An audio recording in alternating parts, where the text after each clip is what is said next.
السلام علیکم ورحمۃ اللہ وبرکاتہ۔ دوستو، آج میں آپ کے سامنے ایک بہت ہی پیارا قصہ بیان کرنے جا رہا ہوں، غور سے سنیے گا۔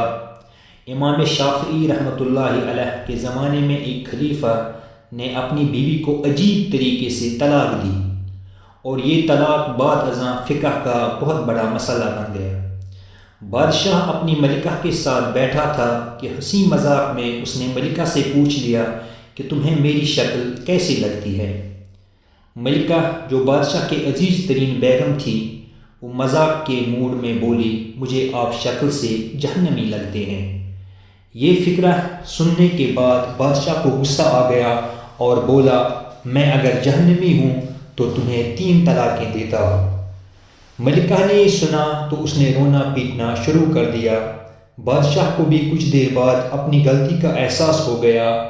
اگلے دن بادشاہ سلامت نے ملک کے تمام علماء، مفتی صاحبان اور اماموں کو دربار میں بلا لیا اور ان سے پوچھا کہ کیا اس طریقے سے میری طلاق ہو چکی ہے؟ سب کا باری باری یہی کہنا تھا کہ ہاں، آپ کی طلاق ہو چکی ہے، اور شریعت کی روشنی سے ملکہ عالیہ اب آپ کی زوجہ نہیں رہی۔ لیکن اس محفل میں ایک نوجوان مفتی بھی موجود تھے۔ وہ ایک طرف ہو کر بالکل خاموش بیٹھے رہے۔ بادشاہ نے ان سے بھی یہی سوال پوچھا تو انہوں نے عرض کیا، جناب، یہ طلاق نہیں ہوئی، کیونکہ آپ نے مشروط طور پر کہا تھا کہ اگر میں جہنمی ہوں تو میں تمہیں 3 طلاقیں دیتا ہوں، اور ابھی تک یہ طے نہیں ہوا کہ آپ جہنمی ہیں کہ نہیں۔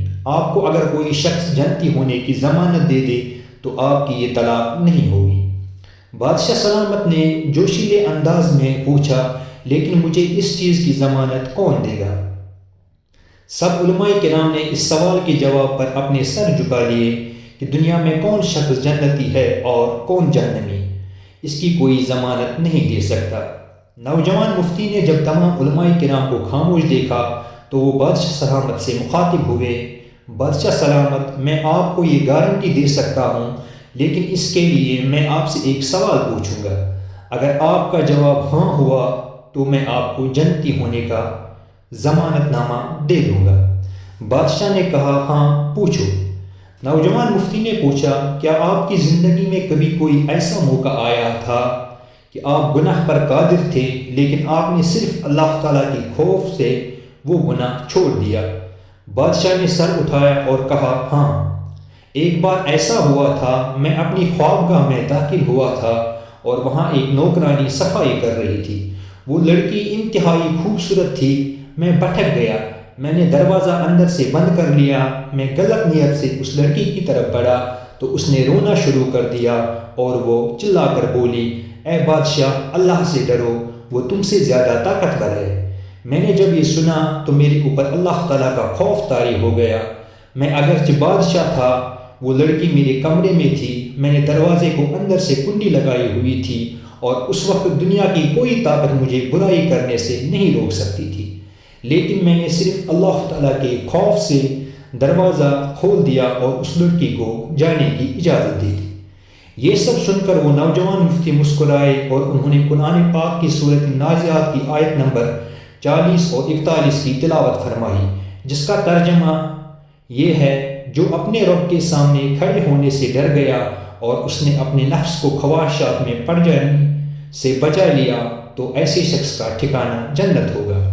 اس کے بعد نوجوان نے بادشاہ سلامت سے کہا، میں آپ کو ضمانت دیتا ہوں کہ آپ جنتی بھی ہیں اور آپ کی طلاق بھی نہیں ہوئی۔ عزیز احباب، مسلمان ہونے کے ناطے ہم ہر وقت جنت کے متلاشی تو ہوتے ہیں، لیکن آپ اس واقعے سے اندازہ لگائیے کہ جنت تو ہر وقت ہمارے سامنے موجود ہوتی ہے۔ اس کے لیے صرف ایک چیز کی ضرورت ہوتی ہے، اور وہ یہ کہ ہم خوف خدا کی وجہ سے ہر اس گناہ سے توبہ کریں جس کو کرنے کی ہمارے اندر طاقت اور قدرت موجود ہوتی ہے۔ اللہ تعالی ہمیں اپنے خوف میں مبتلا رکھے اور ہر قسم کے گناہ سے بچائے رکھے۔ آمین یا رب العالمین۔ والسلام علیکم ورحمۃ اللہ وبرکاتہ۔